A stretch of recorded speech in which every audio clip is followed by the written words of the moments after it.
Assalamualaikum warahmatullahi wabarakatuh. Halo guys, kembali lagi bersama saya Bobby Heren. Kali ini kita akan kembali mengomentari video dari Tamparagi yang judul apa itu politik identitas. Jadi kita akan lihat apa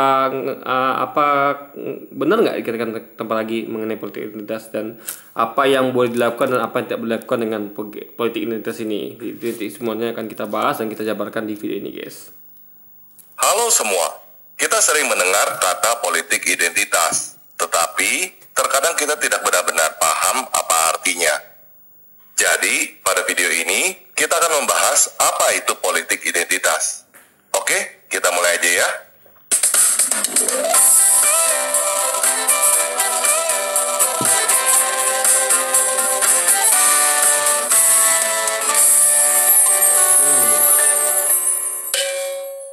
Nah, untuk memahami apa itu politik identitas, tentunya kita harus memahami apa itu politik terlebih dahulu. Kata politik berasal dari bahasa Yunani politika. Kata dasarnya adalah polis yang artinya adalah kota. Jadi, politik sebenarnya adalah sebuah kegiatan untuk mengambil keputusan yang berhubungan dengan kota, terutama mengenai aturan penduduk atau masyarakat yang ada di dalamnya. Di dalam bahasa Inggris, aturan ini disebut dengan kata policy. Kata policy diterjemahkan ke dalam bahasa Indonesia menjadi kebijakan. Bentuknya bisa berupa peraturan, undang-undang, atau hukum. Jadi sebenarnya kalau kita bahas politik itu maknanya luas, bukan hanya kota ya, tapi ada politik dalam negeri, ada politik luar negeri, ada politik lokal, ada politik nasional, ada politik global gitu kan. Di politik itu dari tingkat terkecil bahkan di kampung pun ada politiknya juga. Pemilih apa tentang bagaimana pemilihan dari kepala desa dan sebagainya macamnya. Jadi politik itu dari skala kecil hingga global ada guys politik itu. Sekarang ini politik bukan hanya tentang kota, tetapi sudah berkembang menjadi berbagai tingkatan, mulai dari RT, RW, sampai negara dan dunia. Tentunya yang selalu menjadi pertanyaan adalah siapa yang punya otoritas atau hak atau kuasa untuk menetapkan sebuah kebijakan di suatu daerah. Sebagai contoh, di sebuah daerah ada masalah tentang apakah rumah tinggal boleh dijadikan tempat usaha. Ada sebagian penduduk di daerah itu yang berkata boleh, dan ada sebagian lagi yang merasa terganggu berkata tidak boleh. Pertanyaannya adalah, siapa yang punya otoritas untuk menentukan boleh atau tidak? Pihak yang mempunyai otoritas untuk menentukan biasanya disebut pemerintah. Cara yang paling primitif untuk menentukan siapa yang menjadi pemerintah adalah dengan cara berkelahi. Siapa yang menang adu jotos, dia yang akan menjadi pemerintah. Cara politik seperti ini biasanya disebut dengan anarkis. Si pemenang biasanya mempunyai kekuasaan mutlak yang tidak boleh dibantah oleh pihak manapun. Di dalam contoh kita, kelompok yang setuju dan tidak setuju rumah tinggal dijadikan tempat usaha berkelahi. Yang menang menentukan apakah rumah tinggal boleh dijadikan tempat usaha. Yang kalah harus menerima keputusan pemenang walaupun dia terganggu, tidak nyaman, atau bangkrut. Jika dia tetap tidak setuju dan mau ngotot mengubah keputusan itu, caranya adalah dengan berkelahi lagi. Sistem pemerintahan seperti ini bisa berupa kerajaan, kediktatoran, atau kekhalifahan, dan biasanya disebut dengan sistem pemerintahan autokrasi. Hidup di sistem pemerintahan seperti ini biasanya sering terjadi perang dan pemberontakan.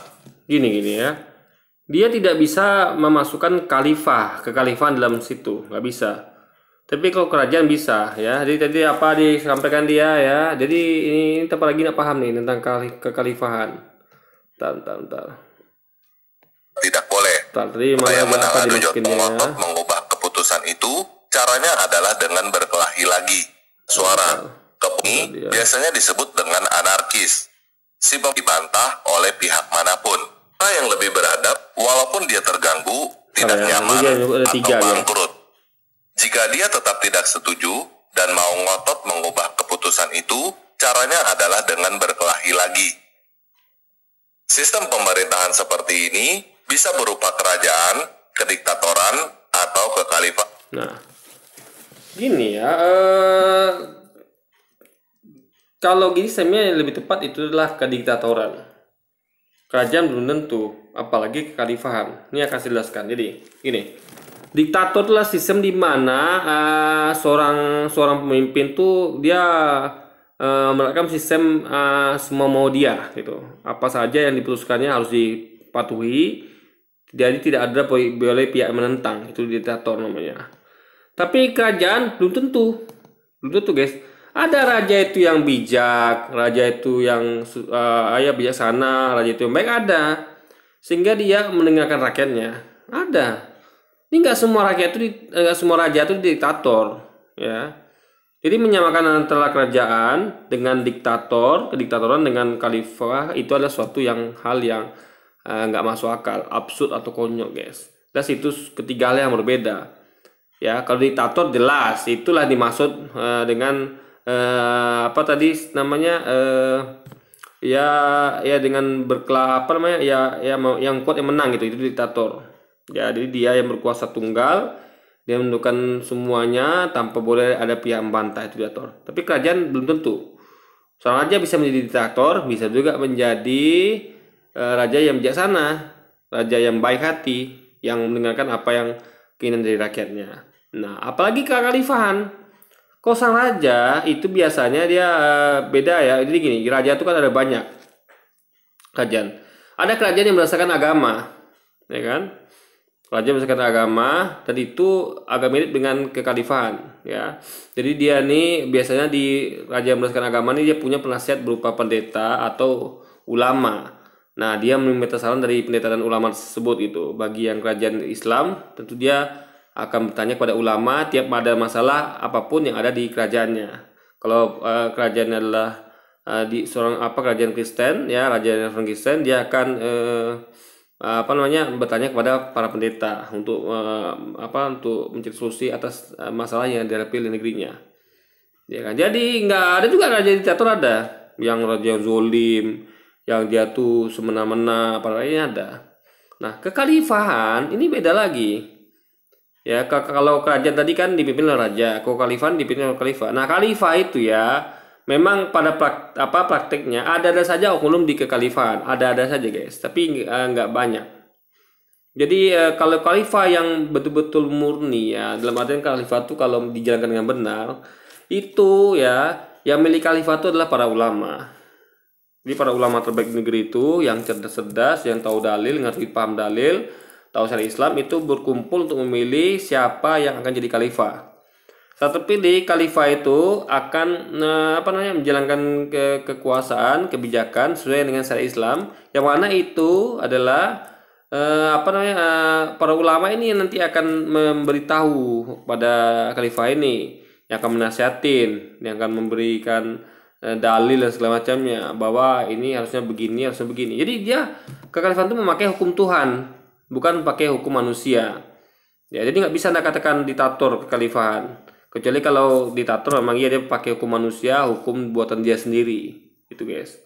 Jadi kalau beda diktator dengan kekhalifahan, ya. Jadi tanpa lagi nggak bisa memasukkan kerajaan dan kekhalifahan, nggak bisa menyamakannya dengan diktator. Nah, inilah terbukti baru awal aja, apalagi nggak ngerti apa itu kerajaan, apa itu sistem diktator, apa itu sistem kekhalifahan. Lalu menyamakan ratakan semuanya, padahal jelas berbeda tiap salah satunya, guys. Dan biasanya disebut dengan sistem pemerintahan autokrasi. Hidup di sistem pemerintahan seperti ini biasanya sering terjadi perang dan pemberontakan. Belum tentu. Kalau rajanya itu bijaksana, kalau rajanya baik, nggak bakal jadi pemberontakan, kan? Kecuali kalau ada orang-orang jahat yang memberontak karena ingin berkuasa, karena pengen berkuasa pakai hukum dia. Ada orang yang diktator, ya, dia pengen berkuasa, ingin menerapkan hukum dia, padahal raja itu udah baik, udah baik dan bijaksana, tapi karena dia pengen berkuasa, dia melakukan pemberontakan. Tapi peluang itu kecil. Kenapa? Karena orang kan semuanya mungkin kebaikan. Nah, dapat aja yang baik di sana, ya, apalagi kurangnya coba. Memang ada orang-orang jahat yang memang orang-orang ini ya memang kan nama orang jahat gimana, di mana-mana ada gitu kan. Jadi nggak hanya terjadi di di kerajaan, tapi bisa di semua aspek nama pemberontakan nih guys. Nggak ada satupun sistem itu yang bebas dari pemberontakan. Ada aja peluangnya guys, ya kan. Mau Anda jadi pemimpin yang baik, mau jadi pemimpin yang jahat, tetap ada peluang pemberontakan di bawah sana gitu. Ada saja orang-orang nggak puas sebaik apapun Anda gitu kan. Cara yang lebih beradab dan modern adalah dengan cara diplomasi. Kedua belah pihak bertemu untuk berbicara dengan damai dan mencari jalan keluar yang disepakati bersama. Jika kedua belah pihak tidak menemukan kesepakatan, lakukan pemungutan suara. Keputusan diambil berdasarkan suara terbanyak. Jika ada yang tetap tidak setuju dan mau mengubah keputusan, silakan lakukan diplomasi lagi. Kita di Indonesia menganut sistem pemerintahan yang lebih beradab ini, dan kita menyebutnya dengan demokrasi. Ya, itu kalau demokrasi jalan yang benar, ya, tapi faktanya Indonesia tidak menjalankan demokrasi yang benar. Masih yang berlaku sekarang adalah yang punya uang yang berkuasa. Yang berkuasa adalah oligarki. Jadi pemimpin kita dikuasai oleh oligarki. Itu faktanya guys. Jadi ya makanya banyak kritik dari kritikus di Indonesia ini ya tentang apa yang jadi pada negeri kita sejak tahun 2014 gitu kan, bahwa oligarki memegang kekuasaan. Jadi yang kaya makin kaya, yang miskin makin miskin, terjadi disparitas ya yang sangat luar biasa ya, ketimpangan sosial yang sangat tinggi. Itu bukti bahwa demokrasi di Indonesia tidak berjalan dengan semestinya. Sampai di sini paham ya? Nah, apa artinya republik? Republik berasal dari bahasa Latin res publica yang berarti masalah publik atau urusan umum. Artinya, kekuasaan diakui sebagai milik publik atau milik masyarakat, bukan milik individu atau sekelompok orang. Oleh karena itu, setelah seseorang menjabat sebagai pemimpin, kekuasaannya tidak diwariskan kepada anggota keluarganya atau seseorang yang ditunjuk, tetapi dikembalikan kepada masyarakat. Masyarakat yang menentukan siapa pemimpin selanjutnya. Jadi, jika kita adalah warga negara Indonesia, pada dasarnya kekuasaan atas Indonesia adalah milik kita bersama, bukan milik individu atau kelompok tertentu. Oleh sebab itu, semua hukum, peraturan, dan undang-undang seharusnya bertujuan untuk kepentingan dan kebaikan kita bersama. Jika ada hukum, peraturan, atau undang-undang yang kita rasa tidak mendatangkan kebaikan untuk kita bisa berusaha untuk mengubahnya melalui jalur politik, dan kita punya hak untuk itu. Ilmu yang mempelajari tentang hal ini disebut ilmu politik. Namun, kita harus ingat bahwa orang lain yang juga adalah warga negara mempunyai hak yang sama dengan kita. Jadi, apakah kita harus ikut serta dalam hal politik? Menurut saya, iya. Jika kita sendiri tidak peduli dengan peraturan yang akan diterapkan kepada kita, siapa yang akan peduli? Jadi, jika kita tidak ikut serta dalam hal politik, jangan komplain jika ada kebijakan yang merugikan kita. Gereja memang bukan institusi politik, tetapi gereja terikat dengan kebijakan yang ditentukan oleh politik. Jika gereja tidak mau ikut serta dalam menentukan kebijakan politik, jangan komplain jika yang menentukan kebijakan politik adalah pihak-pihak di luar gereja. Dan jangan heran jika mereka membuat kebijakan yang semena-mena terhadap gereja. Pihak yang ingin supaya kita tidak ikut serta dalam hal politik sebenarnya adalah mereka yang tidak ingin kita menggunakan hak kita. Ya, tapi kenapa nagamakan orang Muslim? Padahal faktanya banyak ulama kita tuh yang apalagi ulama-ulama yang liberal ya, ulama-ulama yang ulama-ulama moderat yang aku moderat itu mengatakan bahwa ustadz itu ngurusin agama aja, nggak usah ngurusin politik gitu loh. Jadi kebanyakan justru untuk umat Islam sendiri, karena begitu besarnya potensi umat Islam di Indonesia ini, sehingga suara umat Islam itu sangat berpengaruh. Ada 86,7% lebih umat Islam Indonesia, yang itu tentu akan menentukan arah bangsa ini. Jadi hanya umat Islam saja ya digabung seluruh umat Islam itu sudah bisa mengalahkan umat lain agama di Indonesia. Umat Kristen itu kalau saya nggak salah itu cuma sekitar 7%, 13% guys. Umat Kristen gabungan semuanya. Katolik, Protestan ya kan, dan lain sebagainya. Lalu Hindu, Buddha cuma sekian persen gitu, nggak nyampe 5% mungkin. Nah, jadi kalau umat Islam bersatu ya berpolitik semuanya itu akan kebijakan Islam yang akan menang guys, yang pro Islam yang menang. Tapi syaratnya umat Islamnya harus kembali kepada agamanya. Jangan menjadi umat Islam yang liberal, jangan menjadi umat Islam yang alergis pada syariat agamanya. Ini justru yang ente masuk politiknya adalah ulama-ulama modern itu yang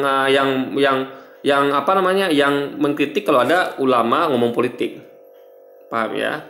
Jadi mereka tahu potensi umat Islam ini sangat besar sehingga mereka ingin mencegah itu.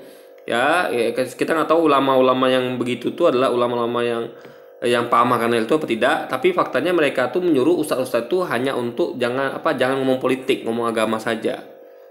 Nah, ini bukan terjadi bukan seperti ini narasinya, bukan.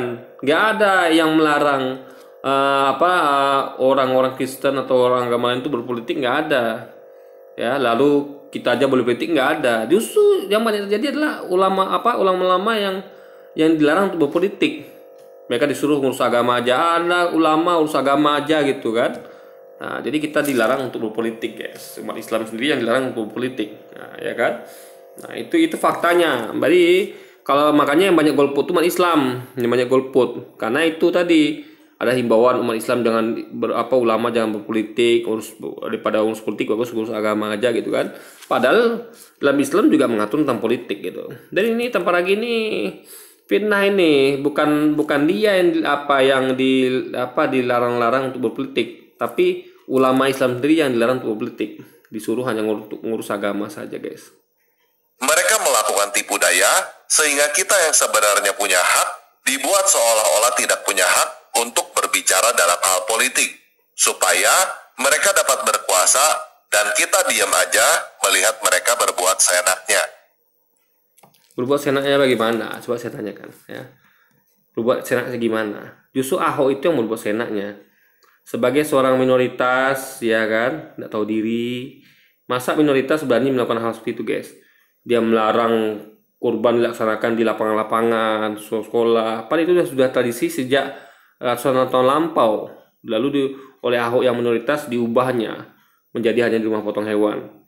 Lalu takbir keliling ditiadakan. Itu kan zolim. Sebagai seorang pemimpin yang dari minoritas ya kan, itu pun dia mimpin Jakarta itu karena hadiah dari Jokowi. Karena Jokowi naik ke Pilpres ya, itu otomatis wakilnya naik jadi gubernur. Nah itu dia nggak tahu diri semena-mena. Udah tahu minoritas tapi malah menyusahkan atau mengkebiri mayoritas guys. Jadi sebenarnya itu terjadi, mereka yang melakukan, bukan umat Islam melakukan gitu kan. Apakah politik itu jahat? Tidak. Politik itu netral. Yang jahat adalah orang yang menyalahgunakan politik. Sama seperti pisau itu netral. Yang jahat adalah orang yang menyalahgunakan pisau. Kalau kita mau fair ya, ada partai-partai agama, ada partai Islam, partai Kristen. Kan nggak ada yang melarang adanya berdiri partai agama. Partai Kristen juga silakan, Anda mau dirikan partai Kristen kan? Tidak ada masalah di situ. Ya nanti saya akan kasih tahu apa yang nggak boleh sebenarnya guys. Politik adalah alat yang seharusnya dipergunakan untuk kepentingan kita bersama. Tetapi kenyataannya ada yang menggunakannya untuk kepentingan dirinya atau golongannya sendiri, dan ada yang menggunakannya untuk menyerang pihak lain. Kita yang Kristen sebenarnya punya prinsip dalam hal politik yang ditetapkan oleh Yesus di dalam Matius 7 ayat 12. Segala sesuatu yang kamu kehendaki supaya orang perbuat kepadamu, perbuatlah demikian juga kepada mereka. Atau dengan kata lain yang tertulis di dalam Didake, semua hal yang tidak ingin diperlakukan kepada kamu, jangan lakukan itu kepada orang lain. Makanya, tapi kenapa tak lagi selalu melakukan hal-hal yang melabeli orang, contohnya mengatakan umat Islam teroris, umat Islam radikal, FPI teroris radikal. Apa dia mau dilakukan seperti itu? Dikatakan bahwa misalnya gereja misalnya HKBP atau apapun itu, PGI itu radikal teroris, mau umat Kristen itu radikal teroris, mau kan? Nggak mau kan? Tapi kenapa dia melabeli umat Islam seperti itu? Kadal gurun lah, ya kan? Lalu Ustadz Abdul Somad dihina, buat karakter dia dengan yang mirip dengan itu, dengan diberi nama sebagai Abdul Amburadul. Emang dia mau pendetanya dilakukan seperti itu? Pendeta misalnya Yohanes Amburadul misalnya, mau? Atau pendeta siapa ya? Misalnya pendeta ya kayak gitu-gitu lah guys. Misalnya pendeta apa ya?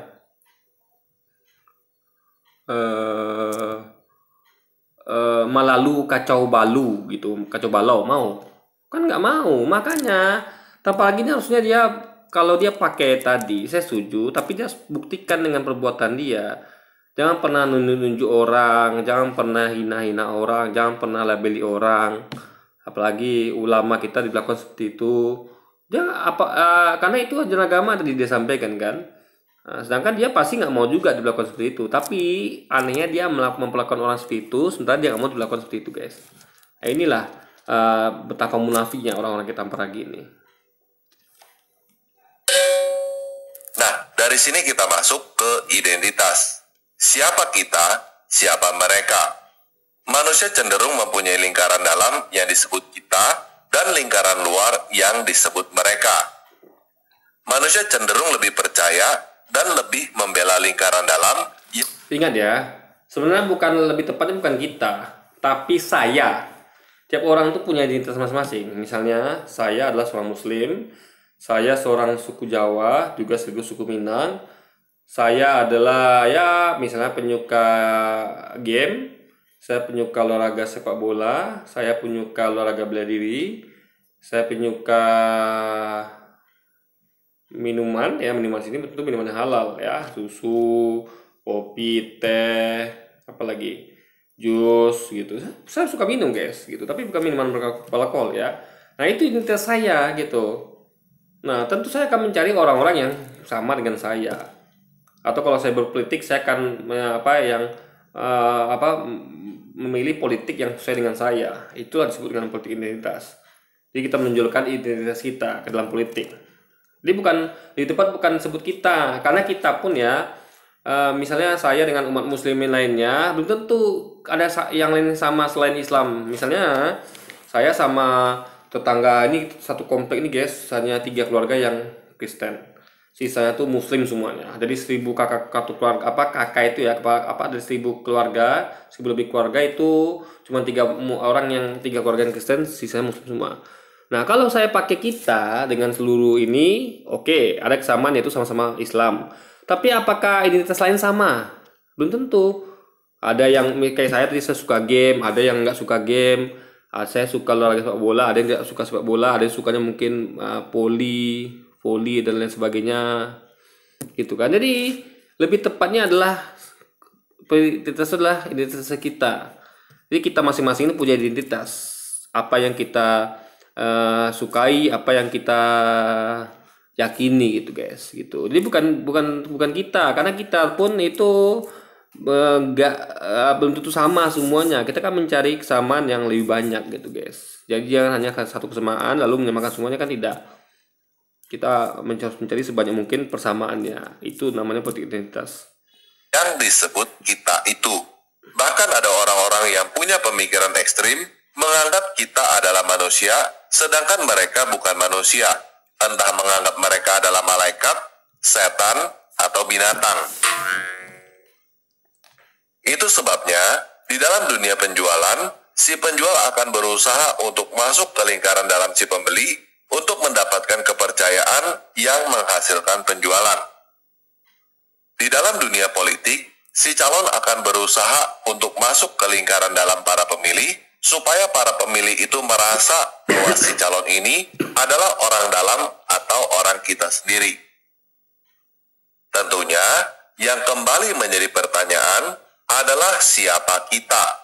Ini yang disebut dengan identitas. Lebih tepat disebut siapa saya. Ya, yang apoteknisasi adalah siapa saya. Jadi, karena kalau kita tuh masih ada perbedaan, tapi kalau saya ngomong saya, ya ngomong tentang kita sendiri gitu loh, guys. Batas lingkaran supaya disebut kita bisa dikatakan abstrak dan pintar-pintar si calon. Apapun juga bisa digunakan untuk membuat si pemilih merasa si calon adalah orang kita. Contohnya, si calon bisa berkata, "Kamu harus memilih saya karena kita sama-sama pecinta kucing." Ketika si calon bertemu dengan bukan pecinta kucing, dia bisa berkata, "Pilih saya karena kita sama-sama pengguna sandal jepit." Pecinta kucing dan pengguna sandal jepit adalah identitas yang digunakan untuk meraih suara. Semakin sesuatu mempunyai ikatan atau nilai bagi si pemilih, dia akan semakin merasa bahwa si calon adalah orang dalam. Kucing mungkin lebih mempunyai ikatan bagi pecintanya daripada sandal bagi penggunanya. Ada identitas sebagai komunitas pecinta kucing, tetapi setahu saya tidak ada komunitas pengguna sandal jepit. Pecinta kucing mungkin akan langsung suka dengan calon yang sesama pecinta kucing. Sedangkan pengguna sandal jepit mungkin akan berkata, "Emang kenapa kalau kita sama-sama menggunakan sandal jepit?" Semakin banyak si calon mempunyai kesamaan identitas dengan masyarakat, kemungkinan besar masyarakat akan lebih suka memilih calon. Kalau sandal jepit tuh kayaknya di Jepang ada deh, guys, komunitas sandal jepit. Karena memang saat itu memang orang tuh pakai sandal jepit kan. Dari dulu lagi, para samurai ya kan, orang-orang Jepang itu ya yang pakai tradisional tuh itu memakai sandal jepit loh, guys. Yang salah. Ini adalah politik identitas. Kegiatan politik yang berdasarkan identitas. Beberapa identitas yang paling kuat di dalam masyarakat adalah suku, agama, dan ras. Di antara semua identitas sosial yang ada, yang paling gampang untuk dimanipulasi adalah agama. Karena siapapun bisa berpura-pura sebagai orang yang taat beragama hanya dengan ganti baju. Selain itu, bisa membuat seseorang kebal hukum dan bisa membuat banyak orang percaya buta tanpa bukti. Seseorang bisa membuat orang lain melakukan apa yang dia inginkan hanya dengan iming-iming surga dan ditakut-takuti neraka. Jangan nggak segampang itu, ya kan? Emangnya masyarakat kita bodoh semua? Nggak begitu tanpa ragi, ya kan? Jadi gini guys ya, ini dia sengaja memframing Islam ini bahwa ulama-ulama kita begitu, gitu, pakai politik Islam untuk demi kepentingan pribadi, ya kan? Gini loh guys ya, saya terangkan ya. Silakan Anda memakai politik suku, agama, nggak masalah. Saya sebagai suku Jawa akan memakai politik Jawa, dan saya sebagai Islam Muslim pakai politik Islam. Yang nggak boleh itu adalah menjelekkan suku lain, menjelekkan agama lain, itu nggak boleh. Tapi kalau kita menunjukkan agama kita, suku kita, itu nggak ada masalah di situ, ya kan? Makanya kayak dia ini masalah di sini nih. Ya, kalau dia mau pakai politik identitas Kristen silakan.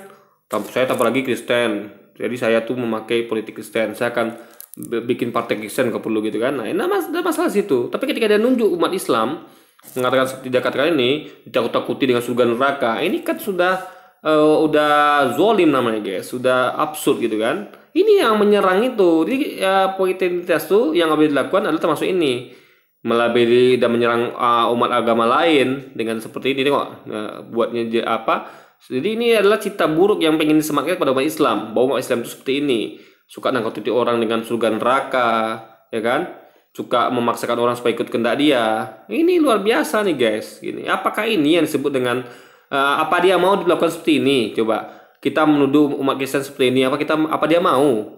Tadi kata dia bahwa jangan pelakukan orang lain kalau Anda tidak mau melakukan seperti itu. Faktanya dia memperlakukan kita umat muslimin seperti ini. Coba.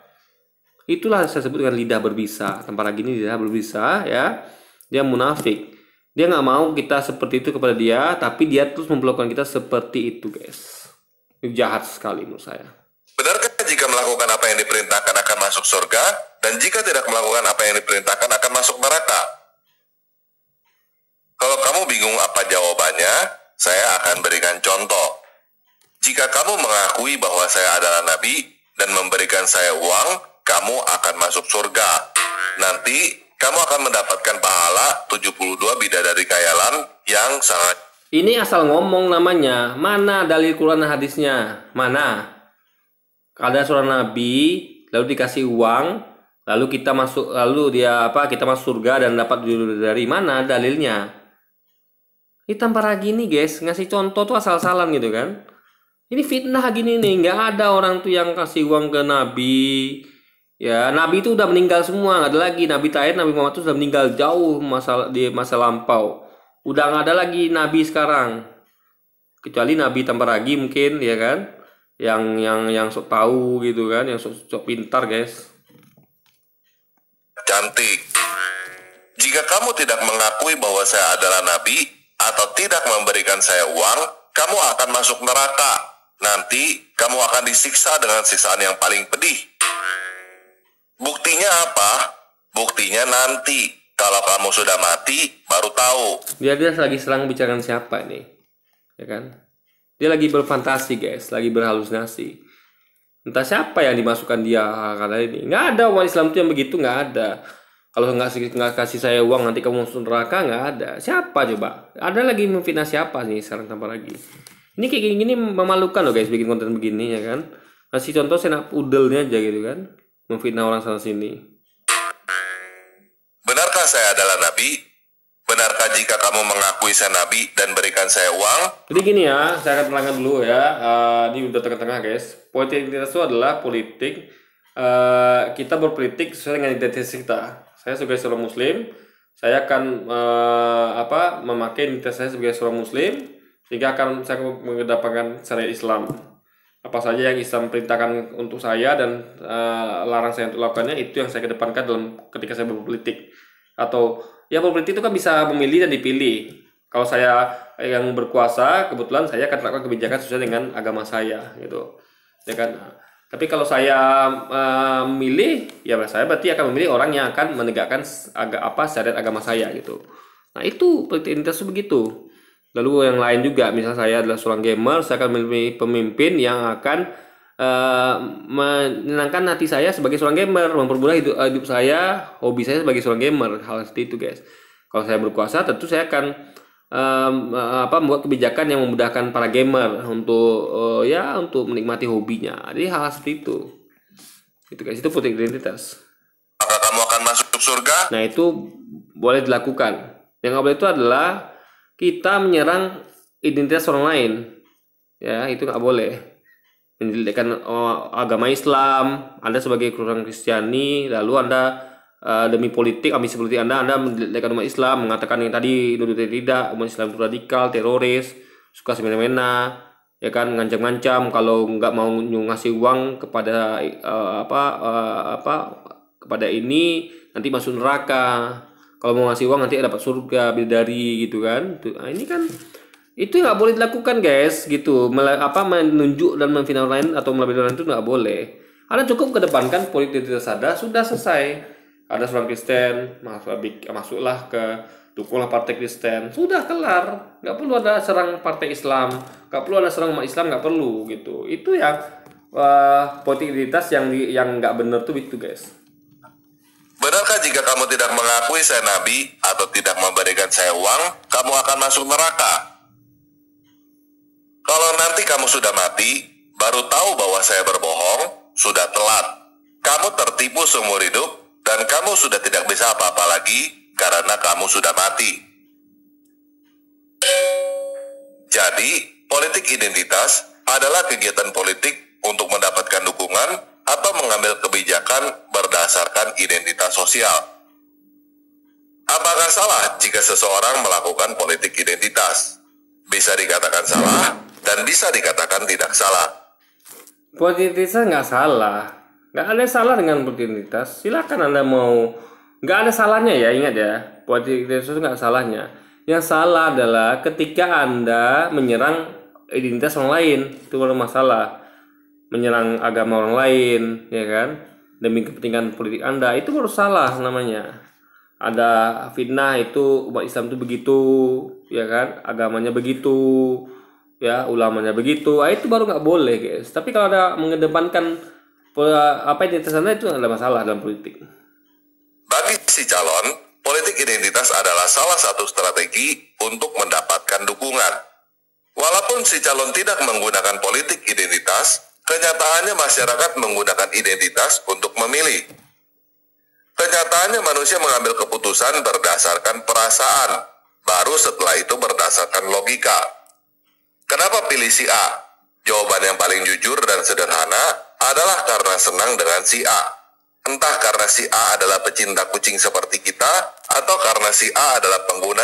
Nggak semua orang begitu, ya. Nggak semua orang begitu. Ya, saya ya, meskipun misalnya manusia itu kan cenderung ke maksiat, ya. Cenderung ke maksiat. Karena maksiat itu memang sengaja dibuat Tuhan itu indah-indah semuanya, ya kan. Tapi walaupun indah kita harus menjauhinya, ya kan. Nah, jadi apa namanya, meskipun saya suka dengan misalnya si A, kalau dia tidak sesuai dengan prinsip saya, ya, yang saya yakini, ya, yang kita yakini belum tentu kita suka loh guys, ya, belum tentu kita suka. Tapi kita tahu itu logis karena kita mengkajinya. Misalnya kayak Islam, nggak semua orang yang suka dengan aturan Islam, sebenarnya nggak semua orang suka, ya kan. Tapi ada yang juga suka, tapi ada juga yang berpikir itu logis gitu. Jadi dia nggak peduli meskipun orang tuh ada orang yang menyenangkan kelihatannya dia baik, tapi dia tidak menggunakan saya Islam, ya kita nggak pilih. Sebab kalau saya memakai politik identitas Islam gitu.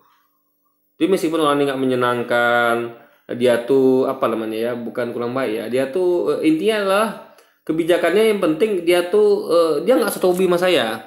Misalnya saya suka game, dia nggak suka game, misalnya saya suka bola, dia nggak suka bola, hal seperti itulah.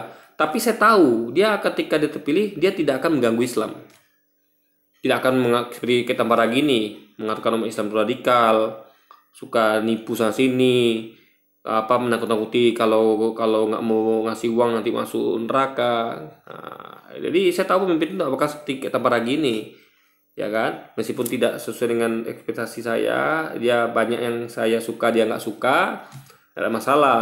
Yang penting saya orangnya logis, yang penting saya menyelamatkan agama saya, karena politik identitas saya adalah Islam, maka saya pilih dia karena saya tahu dia akan apa namanya ya minimal tidak mengganggu agama saya gitu, ya kan. Tidak akan ada gangguan terhadap agama saya seperti yang gangguan yang dilakukan oleh Tamparagi nih guys, gitu loh.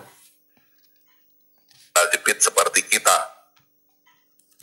Namun bagi kita yang merupakan pemilih, kita harus sadar bahayanya politik identitas. Yang pertama adalah si calon bisa menipu. Misalnya sebenarnya dia menggunakan sendal jepit hanya sebagai pencitraan, atau sebenarnya dia bukan pecinta kucing. Jadi yang salah bukan politik identitasnya. Yang salah adalah Anda tidak cerdas atau tidak teliti dalam mengamati. Paham ya? Ketika saya menggunakan politik identitas, anggap saya pemilih nih, saya akan mencari pemimpin yang pro kepada Islam, yang pro kepada game, pro kepada sepak bola, dan lain sebagainya. Pro kepada rakyat miskin, ya, saya nggak mau ada rakyat miskin di Indonesia, ya, maka dia harus pro rakyat miskin. Dia tidak boleh pro pada orang kaya. Nah, itu kriteria saya. Nah, saya tinggal memilih pemilih mana yang memenuhi kriteria itu dengan melakukan penelitian. Ya, jadi bukan saya melihat itu pencitraan, bukan. Makanya kalau rakyat yang berpolitik yang cerdas itu jangan melihat pemimpin dari pencitraan. Tapi apakah dia betul-betul seperti itu gitu. Makanya jangan tertipu dengan yang kayak mana tuh orang banyak ketipu ya. Ada yang masuk gorong-gorong, ya kan, suka belusukan, padahal kebijakannya nggak perlu rakyat kecil. Itu baru bisa saya katakan tertipu. Jadi intinya adalah Anda harus amati pemimpin itu, jangan lihat casing luar saja, ya kan. Lihat betul-betul ini siapa dia, betul nggak dia seperti yang kita inginkan gitu guys, gitu. Jadi nggak ada masalah politik itu, nggak masalah. Yang salah Anda ketika tidak teliti dan asal dalam memimpin, tidak ada mati dulu, tidak ada teliti, benar nggak dia nih memang seperti itu orangnya atau hanya pencitraan. Jadi bukan salah politik identitasnya, tapi kesan Anda dalam melakukan penelitian, itu guys maksudnya. Tapi pura-pura mencintai kucing. Perlu kita ingat bahwa jika kita adalah pecinta kucing, biasanya kita akan lebih percaya kepada omongan sesama pecinta kucing.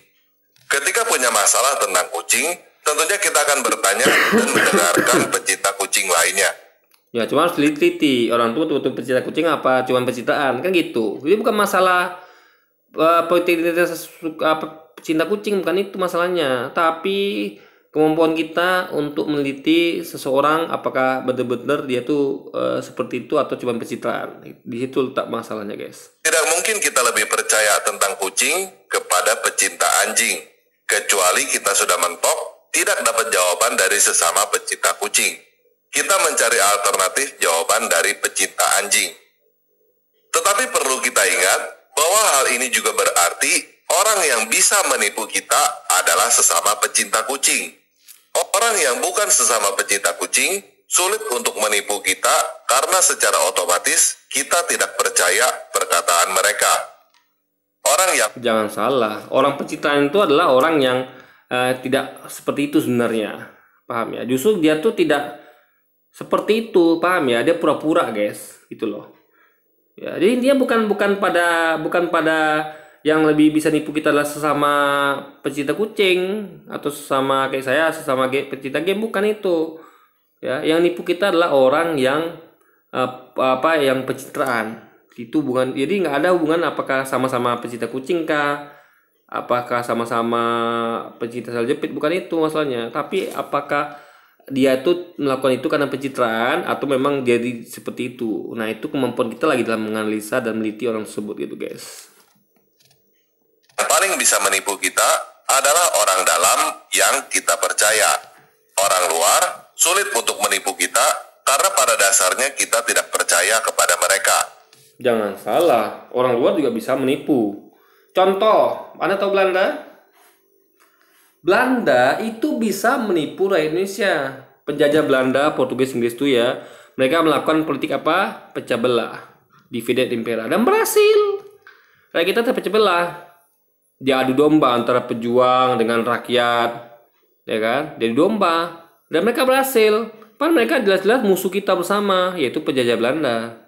Jadi nggak mesti orang dalam aja yang apa, guys, gitu loh. Ya. Intinya adalah siapapun bisa. Jadi itu sebenarnya tergantung pada kecanggihan teknik mereka menipu. Itu masalahnya di situ. Ini mau orang dalam, mau orang luar, ya. Kalau mereka punya teknik yang lebih canggih untuk menipu dan lebih menyakitkan, nah, dan orang yang memang punya tingkat pengetahuan yang rendah, maka itu akan gampang ditipu. Intinya adalah kesempatan, guys. Bukan apakah dia orang dalam apa orang luar. Itu poinnya. Yang kedua adalah perasaan kita sendiri bisa menipu kita. Misalnya, kita memilih si A karena sesama pecinta kucing. Asumsi yang ada di dalam kita adalah si A akan membuat kebijakan yang pro kucing. Mungkin di dalam angan-angan kita, si A akan membuat jalur khusus untuk kucing jalan-jalan. Tetapi, kenyataannya, si A tidak membuat jalur khusus untuk kucing. Dia bahkan tidak membuat. Makanya perlu kontrak politik, perlu penelitian terhadap orang itu. Lihat kehidupan sehari-harinya, apakah dia seperti itu apa tidak gitu. Kan bisa dilihat, guys. Oh, sehari-hari ternyata dia di rumah kita bisa lihat nih. Oh, ternyata di rumahnya dia bikin tempat khusus untuk kucing, tempat bermain untuk kucing. Nah, ini berarti kalau di rumahnya begitu, otomatis di kota yang atau negara dia pimpin bisa jadi dia begitu gitu. Jadi semua itu perlu penelitian, guys, bukan ngasal oh ini pecinta kucing lalu kita pilih gitu. Tengok aplikasinya dia kehidupan bagaimana gitu kan. Nah, gitu.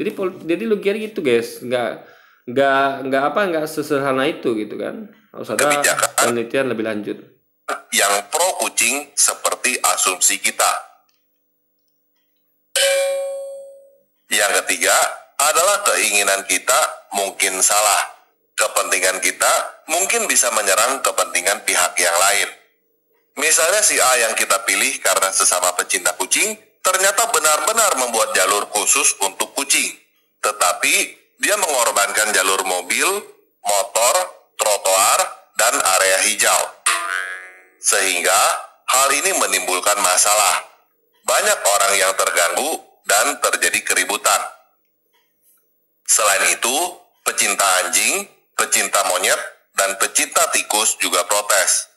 Mereka ingin dibuatkan jalur khusus anjing, khusus monyet, dan khusus tikus. Pecinta tikus? Ini saya baru dengar ada pecinta tikus, guys. Supaya adil. Kalau misalnya takut atau jijik sama tikus ya, ini ada pecinta tikus, ini luar biasa, ini baru saya dengar ya. Sedangkan pecinta kucing tidak setuju ada jalur khusus anjing, khusus monyet, dan khusus tikus. Mereka maunya hanya ada jalur khusus kucing karena pecinta kucing adalah mayoritas di dalam masyarakat. Jadinya tambah kacau kan? Bisa jadi pecinta anjing dan pecinta kucing akhirnya berkelahi. Padahal hal ini tidak akan terjadi kalau dari awal si A tidak membuat jalur khusus untuk kucing. Soalnya gini loh ya, sebagai pemimpin tuh kita harus mengakomodasi kepentingan semua pihak. Ya, misal dalam Islam itu syaratnya adalah kita harus adil kepada semua pihak, kepada semua ya pecinta misal gini, ada pecinta kucing, pecinta anjing, tapi kalau anjing kan dalam Islam haram, itu bertentangan sama agama kita. Dalam aturan Islam ya, anjing itu harusnya hanya digunakan untuk berburu, teman berburu ya, atau memang untuk jaga rumah. Nah, jaga rumah itu nggak boleh dilepas, guys, harus tetap dikandangkan. Nah, itu kalau dalam aturan Islam. Nah, jadi nggak mungkin seorang muslim itu akan membuat jalur khusus bagi anjing, nggak mungkin, karena itu bertentangan dengan syariat Islam. Apalagi kalau di Indonesia ini mayoritas muslim, kecuali mungkin di daerah kayak Papua, oke. Di daerah yang mana itu muslimnya tuh nggak ada. Ya nggak ada muslimnya ya, karena kalau ada berarti dia telah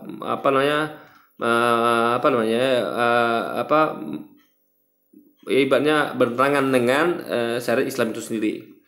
Nah, untuk yang lain misalnya kayak jalur kucing, jalur apalagi monyet misalnya, atau jalur lain, gini guys ya, binatang itu kan bisa dibuat satu jalur, ya kan? Karena kan binatang itu ada jenisnya, sama kayak motor ada jenisnya. Motor tuh ada motor sport, ada motor bebek, motor matic. Kan jenisnya beda, tapi kan sama-sama motor. Mobil juga gitu, ada mobil mobil sedan, mobil SUV, mobil apalagi minivan segala macam. Kan sama-sama mobil. Kenapa nggak dibuat jalur hewan tuh satu hewan untuk semuanya gitu? Dan digabung dengan pejalan kaki ya, untuk efisiensi. Ini sebenarnya kalau kreatif guys nggak ada masalah di situ. Atau kalau mau dia juga memaksakan untuk buat satu hewan satu jalur, ya ada tinggal berlaku adil. Misalnya yang mayoritas itu adalah pecinta kucing, berarti kan logikanya karena mayoritas pecinta kucing, berarti jumlah kucing lebih banyak pada binatang lainnya. Nah, itu harus jadi prioritas jalannya dan harus lebih banyak. Nah, tapi jangan juga tidak membuatkan jalan untuk yang lain. Cuman sesuai kebutuhannya. Kalau misalnya yang komunitas bukan komunitas ya, yang suka sama maunya satu orang, masa kita bukan jalan khusus untuk dia? Cuma satu orang loh. Coba. Ya digabung aja dengan kucing tadi gitu.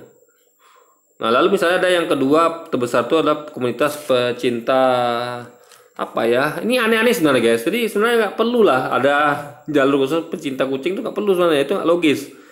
Gabung aja dengan pejalan kaki, kenapa? Gitu kan? Nah, ya jadi intinya adalah yang disampaikan tempat lagi ini contoh-contoh nggak logis gitu, ya kan? Tapi kalau mau adil begitulah saya sampaikan.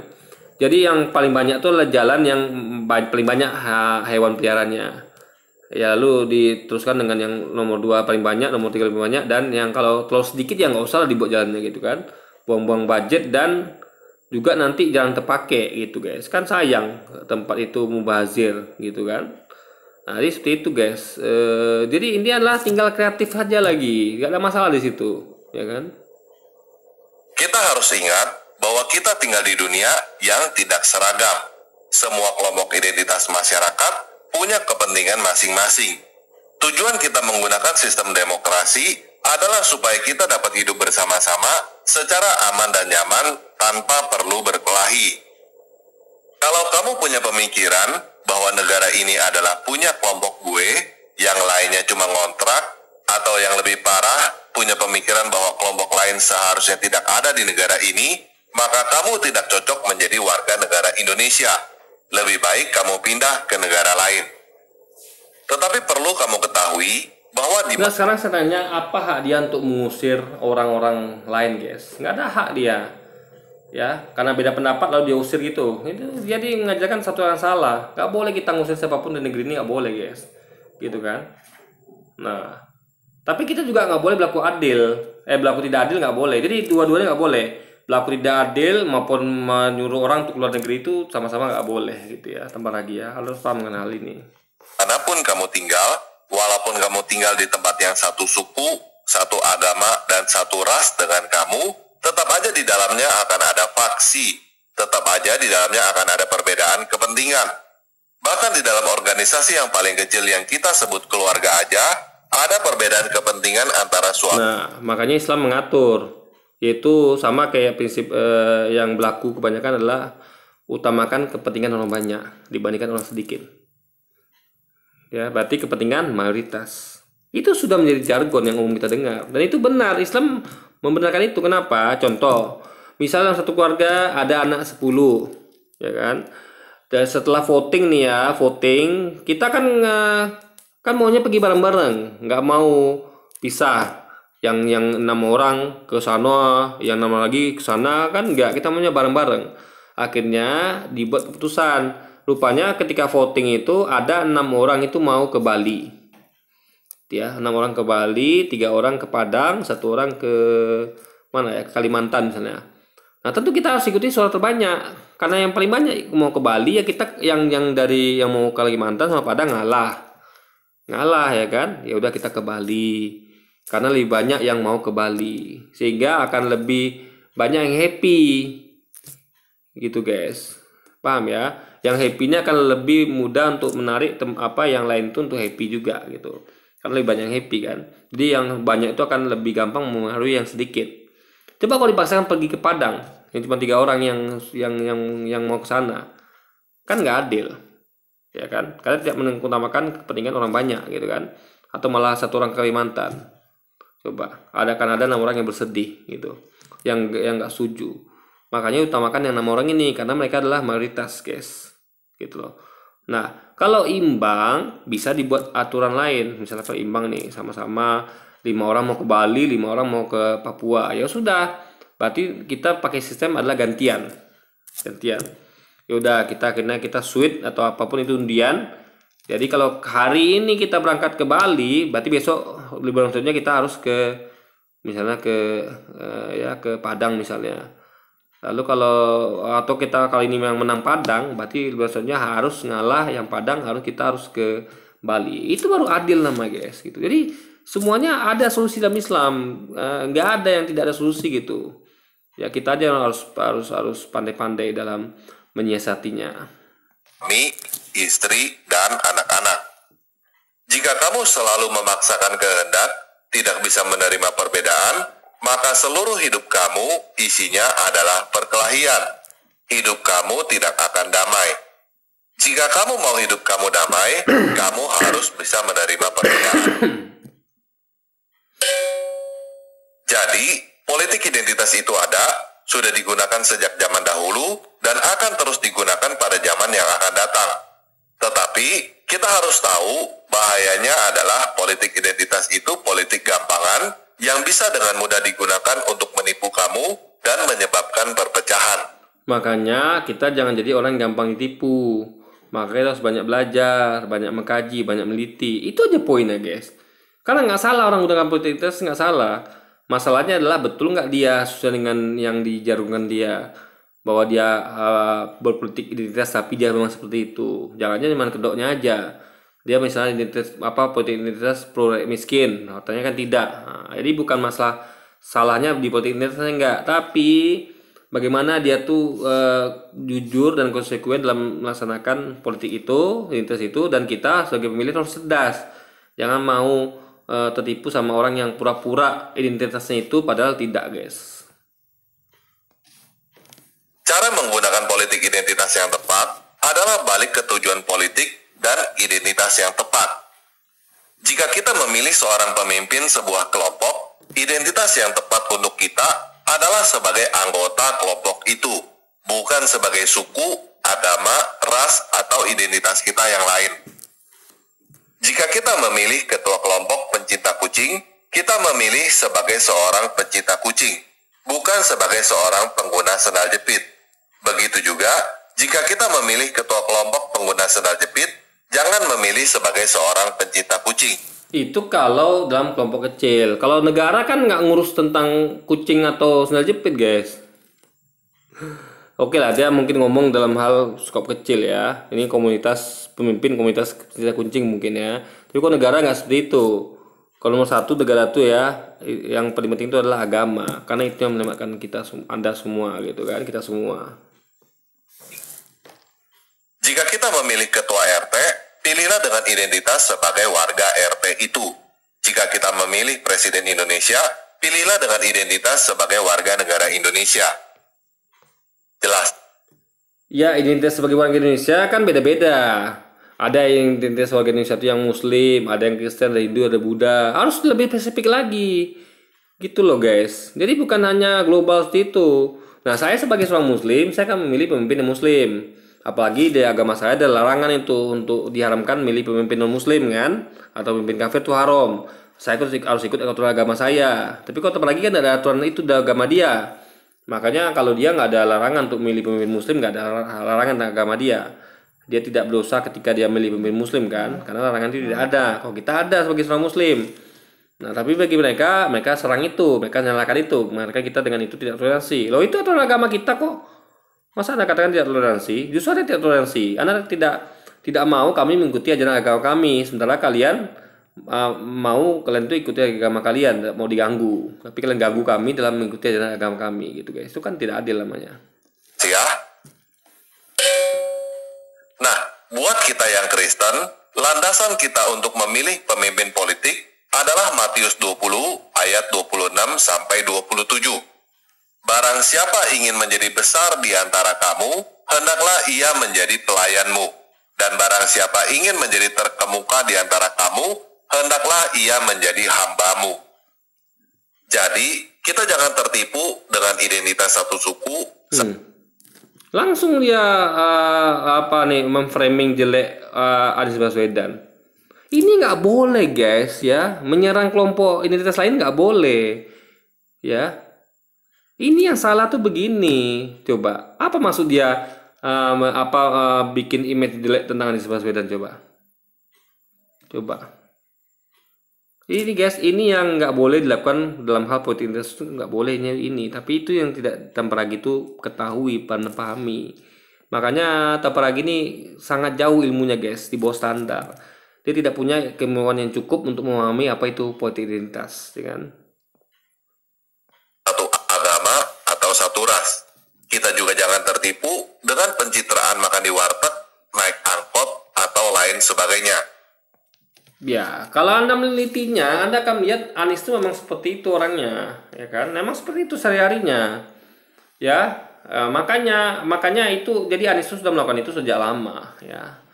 Makan di warteg, ya, di angkot itu udah lama. Makanya Anda tuh pastikan dulu, jangan langsung ngomong itu pencitraan, gitu loh. Buktinya apa? Dia memajukan transportasi massal di Jakarta, ya kan? Busway, Transjakarta. Yang zaman Ahok terbengkalai itu yang beli zaman Ahok itu beli bus Transjakarta tuh apa guys? Busnya terbakar, busnya terbengkalai kan? Nah itu jadi pada zaman Anies, busnya terpakai semua coba, ya kan? Nah jadi ini tidak boleh begini, ini nggak boleh. Yang faktanya bahwa dari kelompok dia yaitu Ahok lah yang tidak pro terhadap transportasi publik, malah dia nyerang Anies. Padahal Anies ini kebijakan transportasinya berhasil, diakui oleh dunia bahwa Jakarta itu sekarang tuh sudah masif transportasi publiknya semua berkat Anies Baswedan guys. Juga zaman Anies juga tidak ada penggusuran ya, hampir tidak ada penggusuran. Zaman Ahok tuh banyak lagi penggusuran. Makanya zaman Anies nih dia menata bahkan warteg-warteg itu menjadi indah, menjadi layak gitu kan. Nah itu bagus. Itu dia ini adalah gubernur yang pro pada rakyat miskin, guys, kepada warteg, kepada apalagi transportasi publik. Ini dan itu sudah diakui oleh dunia. Dia dapat penghargaan sebagai gubernur yang menjalankan tata kota dengan baik, guys. Itu ada penghargaannya. Kita harus benar-benar melihat siapa si calon itu sebenarnya, bagaimana rekam jejaknya, dan bagaimana visi misi ke depannya. Apakah dia benar-benar bisa kerja atau cuma bisa senyum-senyum doang? Kita mencari pemimpin bukan karena apa yang tampak kelihatan oleh mata. Kita mencari pemimpin bukan untuk kita puja atau kita banggakan karena mempunyai kesamaan dengan kita. Jadi gini ya, pilih pemimpin tuh pertama harus ada kesamaan kita. Wajib itu. Baru habis itu kita teliti apakah dia kesamaan itu akan dibuktikan dengan langkah berikutnya, gitu loh, guys. Jadi kita nggak memilih pemimpin yang nggak sama kita, nggak mungkin, ya kan? Orang tuh akan memilih pemimpin yang sama dengan dia. Kalau dia seorang muslim, dia akan memilih pemimpin muslim. Itu nggak ada masalah. Kalau Anda seorang Kristen, silahkan memilih pemimpin yang sama dengan Anda seorang Kristen, nggak ada masalah. Gitu.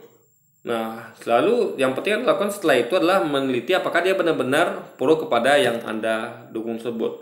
Kalau Anda milih pemimpin yang sama-sama muslim, Anda harus pastikan dia memang pro pada Islam. Kalau Anda milih pemimpin Kristen, ya, seorang Kristen ini milih pemimpin Kristen, pastikan dia memang pro pada Kristen, gitu, guys. Sesimpel itu, gitu.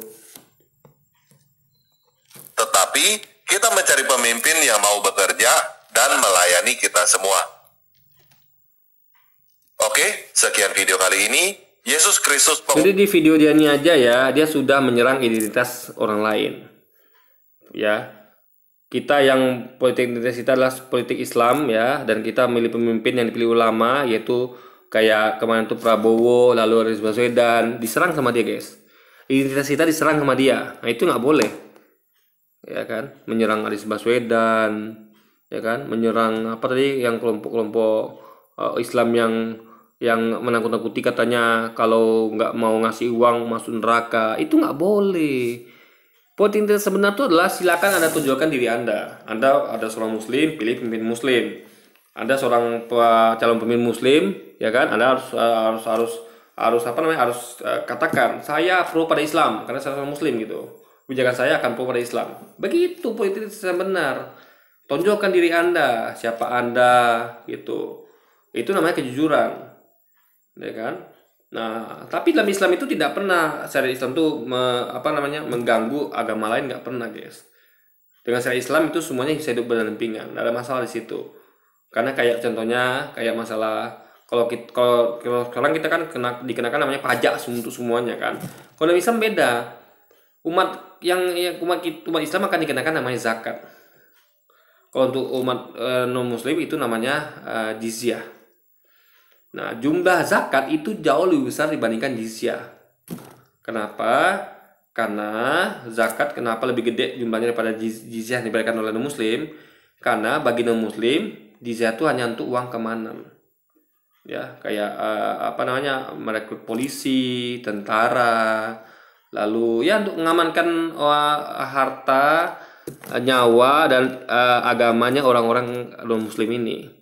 Sehingga gerejanya akan dijaga, asetnya, hartanya akan dijaga, dirinya akan dijaga. Makanya untuk itu kan negara perlu uang untuk merekrut polisi, merekrut tentara kan.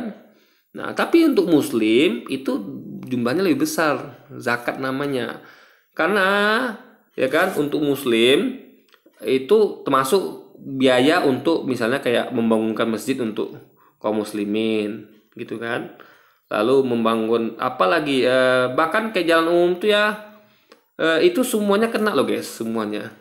Jadi dapat yang dari non muslim itu dapat keuntungan dari muslim. Jadi uang jalan itu kan dari uangnya kaum muslimin. Untuk dari jizyah itu hanya digunakan untuk keamanan mereka saja gitu, guys.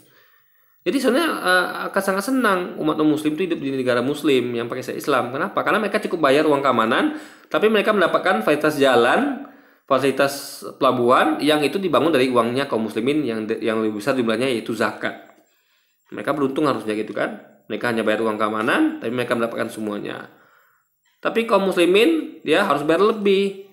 Nah, mereka karena bayar lebih, mereka mendapatkan keamanan, ya juga jalan yang fasilitas umum yang publik yang juga dibagi juga sama untuk yang non muslim, tapi mereka dapat yang spesial yaitu pembangunan tempat ibadah karena mereka membayar lebih gitu kan. Nah, itu sah-sah saja gitu. Nah, karena yang muslim tidak bayar uang untuk bangun tempat ibadah, ya berarti mereka punya budget lebih dong di kantong mereka untuk bangun tempat ibadah. Silakan bangun tempat ibadah sendiri. Kan itu adil namanya, guys. Anda tidak kayak gini, contohnya gini nih. Misalnya kita di RT ini ya, kayak kampung tipe saya ini kan ada 3 orang keluarga yang Kristen. Sisa itu semuanya 1000 kakak tuh muslim. Lalu untuk yang non Kristen itu kan tidak ditarik uang pembangunan masjid, uang pembangunan gereja. Sementara yang muslim ditarik uang untuk pembangunan masjid. Nah, jadi komplek ini ketika bangun masjid itu pakai uang RW ya, karena uang itu kan dari kaum muslimin juga karena mereka tidak sumbangan. Untuk Kristen kan mereka tidak mengumpulkan sumbangan untuk bangun masjid ya, mereka bangun gereja dengan uang mereka sendiri, juga, tapi uang itu kan tidak diserahkan kepada dikumpulkan, guys. Nah, itu aja bedanya.